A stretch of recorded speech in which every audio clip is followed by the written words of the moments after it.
Why the whole world needs the governor. Yun, di ba? Ang lapit, ate. Ayan, so ngayon, handang-handa na po. At i-welcome po natin ng sabay-sabay ang ating bagong teacher for today. Because bagong topic ang meron na tayong pag-uusapan today. Kaya i-welcome po natin si Sister Reyna Arciaga.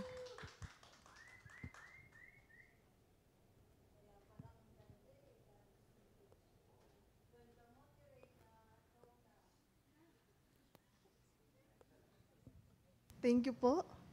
Ayun, good morning po. So, actually, nakailang suot palit ako ng damit na to kasi nagdududa ako kung green. Kasi minsan pupunta ako sa kwarto, dilaw yung ilaw. Sabi ko, blue ata to. Kaya nung nakita ko si Pastor, sabi ko, yes. Green nga. Ay, blue. Pero may ready ako. May ready po akong green just in case magpipicture po tayo. So, sabi nga po ni Ate Cherry, no, bagong topic na po tayo, bagong chapter. Actually, ito na po ang last chapter ng libro na The Most Important Person on Earth. Tama po? Tama ba yung title? By Miles Monroe. So, ang title po ng chapter na to is A Word to the Third World. So, may idea ba kayo tungkol saan tong topic? Yes, tungkol kay Lord. So, kung titignan niyo, third world, nakalagay po dito, di ba? Actually, parang masaya na kinakabahan ako sa topic kasi una, huli. Pangalawa, napakaiksi niya. Parang mas mahirap ipaunawa yung isang material na mas maiksi. Tama ba, mga teacher Mayan? Parang mas mahirap i-elaborate eh. Pero naniniwala ako, si Lord gusto niya talaga na i-share ko sa inyo tong topic na to kasi nakailang dapat hindi na ako. Pero praise God, ako pa rin. So, samahan niyo lang po ako, mag-pray po ulit. Hallelujah, Lord. Hallelujah. Lord, maraming salamat po sa araw na ito. Lord, thank you po. Kasi sama-sama po kami sa last Sunday na celebration po namin ng aming anniversary. And Lord, I pray na lahat po na natututunan namin sa Sunday School, ito material na pong ito, ay hindi lang po mananatiling stock knowledge, pero maa-apply po namin ang mga natututunan namin sa buhay po namin. Nang sa gayon, unti-unti may kita rin po ninyo yung development namin as Christian. Yung development ng faith po namin and yung mas malawak na pangunawa namin sa kung ano yung purpose po namin dito sa mundo, Lord. Maraming salamat po. Thank you po in Jesus' name. Amen. So, ano po ba ibig sabihin ng third world? Anyone? Tayo po ba sa Pilipinas, part po tayo ng kinakategorize as third world country? So, konting trivia lang po. So, yung third world before, ang ibig sabihin niya, kinakategorize ang isang bansa na third world kung hindi siya parte ng US or ng Europe. So, any country na hindi parte ng United States at Europe ay considered third world. Pero, nabago yung okay, on ko lang po. Nabago siya noong 1952. So sabi dito, the demographer, anthropologist, and historian Alfred Sauvy, in an article published in the French magazine El Observateur, the term third world or tiers monde, referring to the countries that are playing a small role in international trade and business. So, naging economical yung definition ng third world. Hindi lang siya basta, kasi dati, kung hindi ka US, kung hindi ka Europe, third world ka. Pero naging economical siya noong 1950s. So, hanggang ngayon, tinatawag tayo na third world country. Pero, pag sinearch mo kasi, yung mga articles or pag sinabi mo, what are the third world countries? May mga articles doon sinasabi na hindi na politically correct ang term na third world. Gusto na siyang tawagin as developing country or developing nations. So tayo sa Pilipinas, parte tayo ng developing nations. So paano nakakategorize yung Pilipinas as a third world or developing nation? So una, ito yung mga ilang factors considered to. Hindi ito yung concrete factors, pero malaki yung, ito yung mga nakita sa atin. That's why considered tayo as third world country. So una yung graft and corruption ng Pilipinas. So alam naman natin, di ba, marami tayong issues about corruption. Ano ba yung mga sikat? PhilHealth. Di ba? Yung budget ng education na naubos daw in 10 days. Tama po. Saka yung mga leaders po natin na hindi nagpo-proclaim ng SALN. Naintindihan naman po natin kung bakit nagde-declare ng SALN ng mga politicians. So yung SALN, para lang po sa kaunawaan ng lahat, ang SALN, yun yung assets, liabilities, makikita mo kung magkano yung laman ng kanyang SALN. So as we progress, kunyari, sa 3 years niyang service, makikita natin kung ano yung development ng amount. Lumaki ba ng sobrang drastic amount or hindi? Kasi hint yun na may corruption na nangyayari kung hindi parang imaginable or unexplainable yung laki ng SALN ng isang politician. So, isang factor yun, sorry po, pag bumoboto tayo, sana consider natin, ito bang politician na to nagde-declare ng SALN? Diba? Kasi isang factor yun, yung honesty niya. Wait lang po.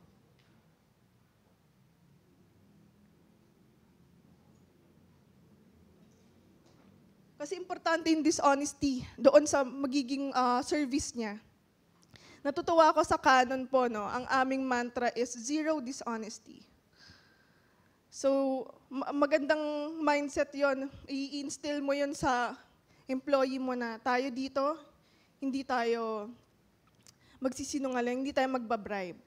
So, yon. Sa bansa naman natin, ito yung, kumbaga, kilala tayo sa graft and corruption. Mamaya po may papakita po akong figure kung ano yung rating natin dito sa corruption rate.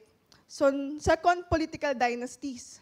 Nakikitaan tayo ng maraming series or mga, technically, parang term na oligarch sa politics. So, ano ba yung problema? Ano bang problema kung may political dynasties, anyone?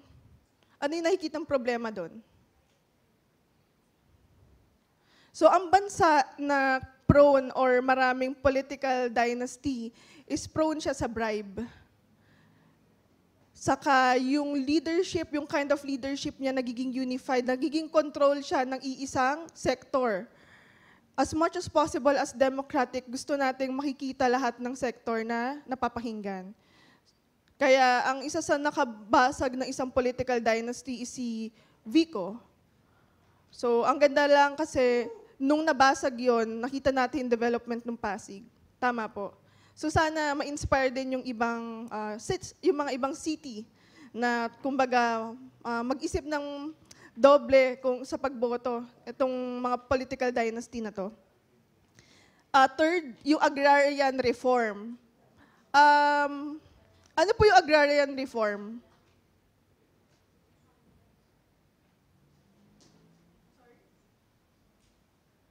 Ano po yung agrarian reform? Bakit factor siya na kino-consider sa atin? So, ito po kasi yung main nating resource, yung pagsasaka. Sa katunayan, yung rate nito ng agrarian reform natin, ibig sabihin nito, kaya kung bakit kinuha siya as factor sa Pilipinas, is dahil malaking percentage ng magsasaka ay hindi pagmamayari yung lupang sinasakahan. So, ibig sabihin yung economy natin, or baka yung nagmamayari talaga, or nakikinabang, ay hindi Pilipino. Naintindihan po? So, di ba, pag nagpe-prayer meeting po tayo, lagi po natin pinagpe-pray yung economy ng bansa natin. Pero meron ba tayo sa sarili natin? Check lang. Meron ba tayong, nako-convict ba tayo minsan na, support local? Sige nga po, sa damit nyo ngayon, may local brand ba dyan? Di ba po? Kasi madalas, may nabasa ako sabi ng isang pastor, pray tayo ng pray, economy ng Pilipinas, pero hindi naman tayo nagsusupport ng local. Bas nag-i-invest tayong umalis ng bansa pag namamasyal, kesa dito sa local natin. 'Di ba? Ang major na mabilis na nag-expand ng economy ng Pilipinas ay tourism. Sa katunayan, nung panahon ni Gloria, hindi po bumaksak ang economy ng bansa. Bakit po? Kasi minumove niya yung holiday ng Monday. Encouraging na ng long weekend. So yung long weekend tourism, yung nai-increase doon. Yun din po yung kinokopya ngayon ng ating presidente, si Marcos, dahil advisor niya ay si Arroyo. So, maganda yon nangyayari sa economy natin. Happy nga ako actually pag ginagawang long weekend kasi ibig sabihin, tourism yung nakikinabang sa mga holiday na yon. So ngayon, bakit tourism yung pinopromote natin pagdating sa economy? Kasi yun yung malaking percentage na local ang nakikinabang. Kasi sila yung taga doon, magsasaka, yung mga nagbabangka. Naintindihan po? So ngayon, another factor is migration of Pinoys. So ibig sabihin nito, nakikita nila na maraming Pinoy yung nagde-decide na mag-migrate na. Nagre-reflect doon na yung kakulangan natin ng benefits. Kung bakit tayo nagsistay. Di ba sa company kaya tayo nagsistay may mga benefits? Dito rin sa Pilipinas, may mga ganun kasi. So syempre yung healthcare natin baksak. So yung mga iba, nagde-decide sila na pumunta sa bansa na kumbaga mas stable yung healthcare facilities. And lastly, yung quality of education. Sinasabi po nila, pag nagpe-pray ka po ng iboboto, isa sa ipag-pray mo, yung makita mo yung advocacy niya pagdating sa education. Kasi ibig sabihin nun, nag-i-invest siya ng matalinong voter sa future. Ibig sabihin, kasi kaya daw ayaw ng mga politician mag-invest sa education kasi 'di ba? Mas tumatalino yung voter. Pero sa totoo lang, maganda yung isang studies na hindi naman po tayo malaki yung rate ng unemployment dahil walang opportunity. Sa katunayan, marami pong opportunity dito sa Pilipinas, tama po. Maraming international companies na nandito na sa BGC, Makati. Pero anong problema? Bakit mataas yung unemployment rate? Ang sinasabi po doon, dahil yung quality of education na nakukuha ng mga tao. Kasi maaaring may opportunity, pero hindi ka fit doon sa opportunity na yon. So maganda po na as a voter, as citizen ng Pilipinas, ang nakikitaan natin yung mga nag-i-invest ng education. Kasi ibig sabihin, nagka-qualify na eventually yung mga fresh grads doon sa opportunity na available sa bansa. Okay, naunawaan po? So, yon. So, tayo po ay third world country. So, developing country. So, pag sinearch nyo po itong transparency.org, ina-encourage ko kayo na i-check tong website na to. So dito makikita nyo ano yung rate ng Pilipinas pagdating sa rate ng corruption. To explain lang, nakalagay dito Philippines 34/100. So yung rate niyan over 100, yung 0, ang ibig sabihin niya ay highly corrupt. 100 is very clean. Actually, ang top 1 is Denmark. I think 90/100 yung score niya, ang corruption rate niya.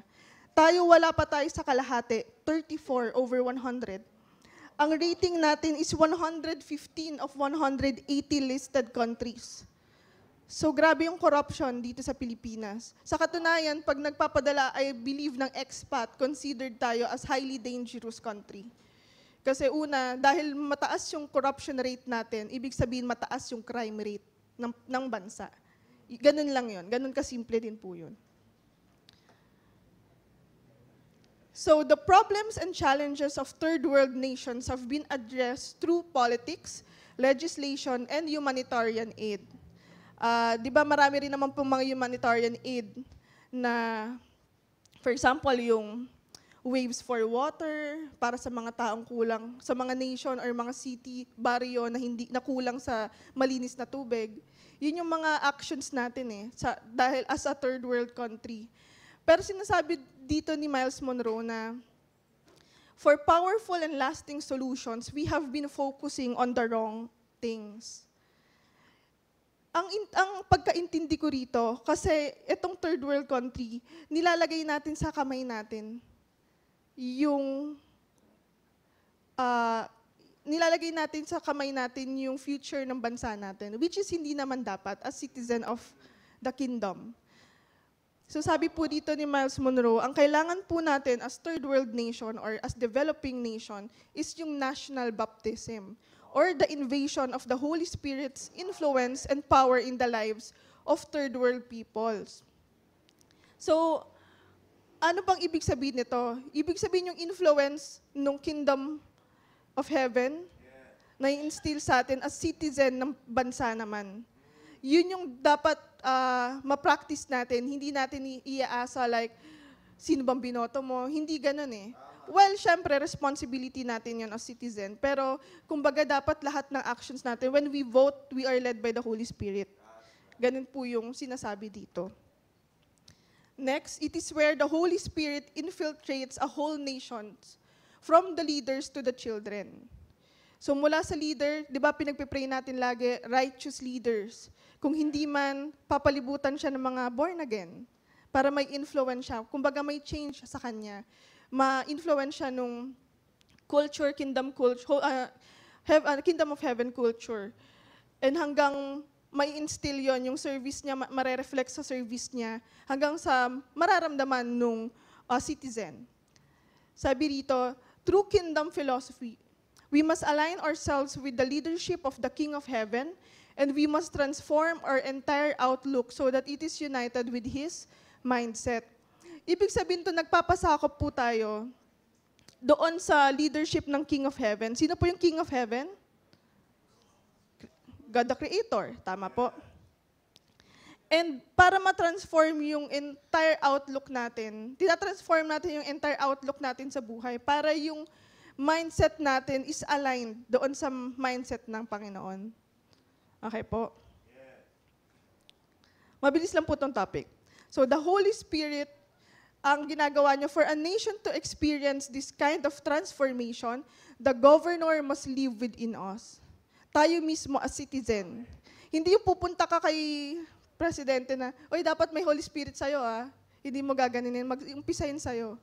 Maghahawaan kasi yan So, kung nasang ka, workplace mo, nakikita yung transformation sa'yo dahil the governor lives within you, makakahawa yan. Hanggang sa lahat na ng citizen, hanggang sa aabot syempre sa leadership. So, si Lord, di ba, binigyan daw tayo ng physical body to function in the physical world. And pangalawa, He breathed His very spirit, empowering us to fulfill our calling. So hindi lang po tayo ordinary species. Diba? May calling po tayo. And nagpa-function din po tayo sa physical world. Yun po yung dapat natin maintindihan. Ang isang natutunan natin sa material na to po, no? Dahil before we think na yung purpose natin is after dito, pero ang totoo, meron tayong purpose dito. And kailangan natin yung Holy Spirit para gampanan yung role na yon. Tama po? I pray na naiintindihan na po yun ng bawat isa. So the third world nations have a unique calling in this world. Bakit kaya nasabi ni Miles Monroe? Anyone?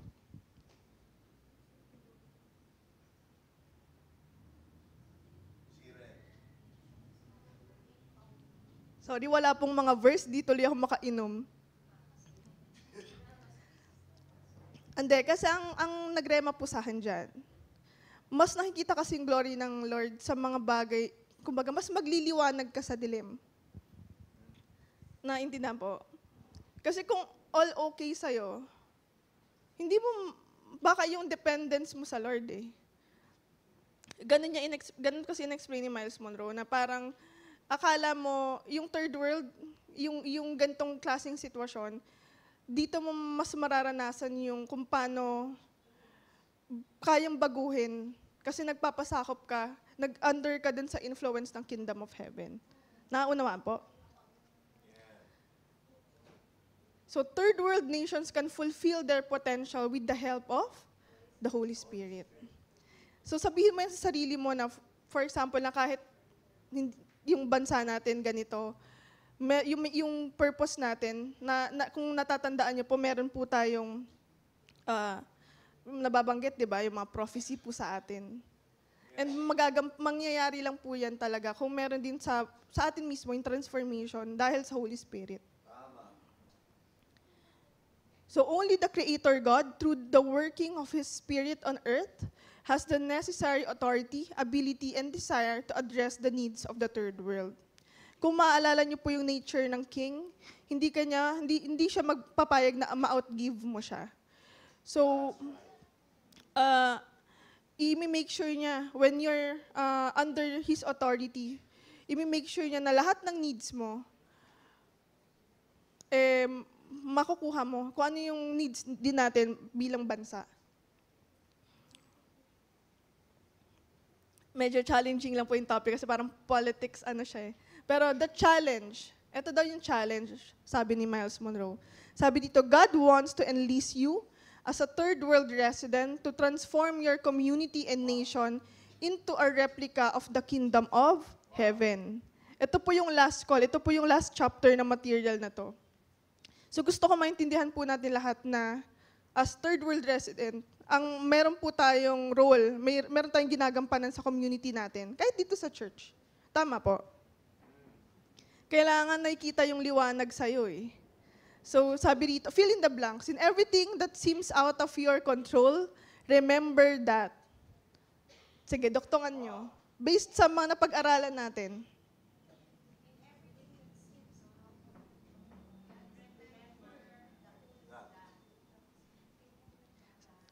So dito, sa napag-aralan nating lahat, tandaan nyo na kahit anong sitwasyon or kahit yung sitwasyon feeling natin hindi natin makakontrol. Pero kung nilagay natin yung sarili natin sa authority ng Panginoon, di ba po? Sabi dito, you can place yourself under the perfect rule of the benevolent Creator who has your interest, welfare, and fulfillment in mind. Okay po. Amen. You can place yourself, ayun.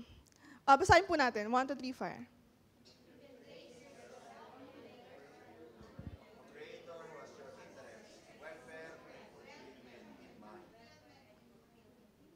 If babalikan po natin yung nature ng king, pag under ka ng hari, lahat ang magre-reflect din kasi sa kanya. Kung mayaman yung hari, malalaman na mayaman yung hari kung yung citizen niya mismo ay mayaman din. So, ganun yung culture ng Kingdom of Heaven. Kung under tayo ng Panginoon, hindi po tayo magkukulang. Amen. That's right. A restored relationship and communication with the Creator King through the Holy Spirit is vital for the optimum development of third world nations. So, magagampanan po natin yung role natin, yung purpose natin dito kung may Holy Spirit within us. Tama po. And mare-restore din yung relationship natin sa Panginoon through the governor. Sino po yung governor? Yung Holy Spirit. Ayun, perfect na po kayo sa exam. So, the challenge to welcome the Holy Spirit into your personal life and then into the lives of the national cultures, allowing the Holy Spirit to transform the values, morals, standards, social consciousness, and economic conditions of their countries as only the powerful. Ngayon, may gusto akong pagawa kasi actually tapos na po tayo. So basically, as third world, meron tayong role as citizen na tayo mismo may transformation sa atin. Tama po. And dahil a word to the third world yung topic, gusto ko na mag-isip kayo ng one word na tumatak sa inyo dito sa material natin. Simula January po itong pag-aaral natin. So for example, ang word sa inyo ay fruit. Dito sa series na to, naintindihan nyo yung fruit ng Holy Spirit. So gusto ko, hanap kayo ng partner, tapos isi-share nyo sa kanya ano yung word, one word lang, na matatandaan mo dahil sa pag-aaral na to, and ano yung magiging application mo doon sa natutunan mo. Okay po? Sige po, mag-partner-partner po muna kayo.